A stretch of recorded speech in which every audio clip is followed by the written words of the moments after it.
America, Israel અને Iran વચ્ચે ચાલી રહેલા યુદ્ધને પરિણામે ક્યાંક આપણને આરબ કન્ટ્રીઝ જેટલી પણ છે તે બધી જ જગ્યાએ અલગ અલગ જગ્યાએ ડ્રોન દ્વારા હુમલા, મિસાઇલ દ્વારા હુમલા, આ પ્રકારના સોશિયલ મીડિયામાં વિડીયો સામે આવી રહ્યા છે. અને તેમાં પણ સૌથી વધારે જો ભારતીયોને ચિંતા હોય તો તેમને દુબઈની સાથે ચિંતા છે, કારણ કે દુબઈમાં તેમના પરિવારના કોકના કોક સદસ્ય ત્યાં રહે છે, કોક ફરવા ગયેલું છે. અને મોટા ભાગે, કારણ કે એવું કહેવાય છે કે દુબઈની જે વસ્તી છે તેમાં લગભગ 40% જેટલી વસ્તી ભારતીયોની છે.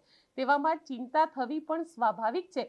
પરંતુ સોશિયલ મીડિયામાં અમુક એવા વિડીયો સામે આવ્યા જેની અંદર ક્યાંક બુર્જ ખલીફાની અંદર જબરદસ્ત મિસાઇલ દ્વારા હુમલો કરવામાં આવ્યો હોય, ત્યાં આગ લાગી ગઈ હોય. એ સિવાય પણ એવી ઘણી બધી બિલ્ડિંગો છે કે જેમાં ડ્રોન દ્વારા હુમલો કરવામાં આવ્યો હોય અને ત્યાં પણ આગ લાગી હોય. પરંતુ આ હુમલા કેટલા સાચા છે, કારણ કે જ્યારે સોશિયલ મીડિયામાં વિડીયો આવે છે તો ઘણી બધી વખતે આ વિડીયો એઆઈની ટેકનોલોજી એટલે કે આર્ટિફિશિયલ ઇન્ટેલિજન્સી દ્વારા બનાવવામાં આવેલી હોય તે પ્રકારનું અત્યારે જોવા મળે છે. અને તેમાં પણ બુર્જ ખલીફા જે વિશ્વનું સૌથી ઊંચું બિલ્ડિંગ છે અને આ બુર્જ ખલીફા સાથે મિસાઇલ ભટકાય છે અને તેમાં આગ લાગી જાય છે.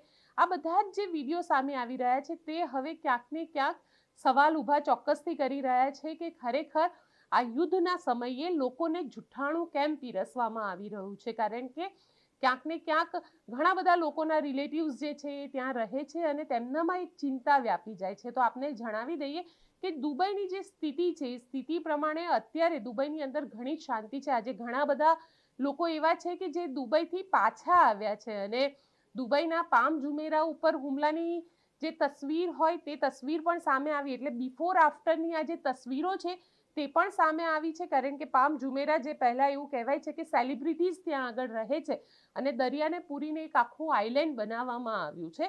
તે આઇલેન્ડ ઉપર ઘણા બધા બિઝનેસમેન, ઘણી બધી સેલિબ્રિટીઝ ત્યાં આગળ રહે છે અને ત્યાં આગળ મિસાઇલ દ્વારા હુમલો કરવામાં આવ્યો છે. તેની એક તસવીર પણ સામે આવી બિફોર અને આફ્ટર વાળી.